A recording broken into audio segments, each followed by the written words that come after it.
I do not want this to be a serious event. Okay? Want it to be a spiritual fun event.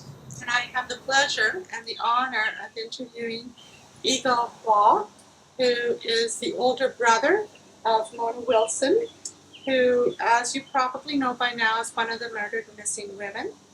And Mona was homeless,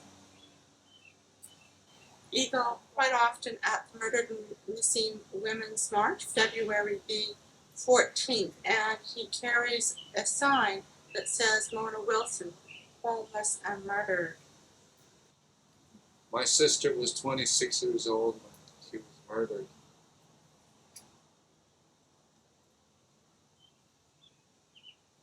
She was reported missing on November 26, 2001.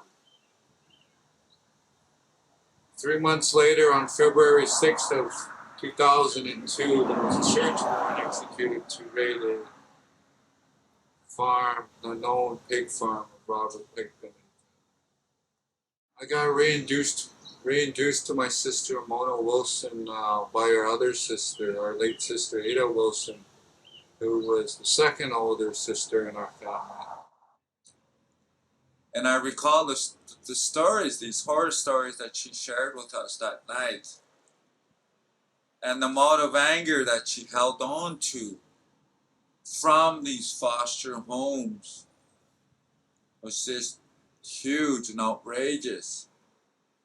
And it actually made her cry, recalling these events. And I was a little struck by that, why she did so much crying. And I realized years later that she'd never ever had the chance to share her story, her pain, because nobody cared anymore for her.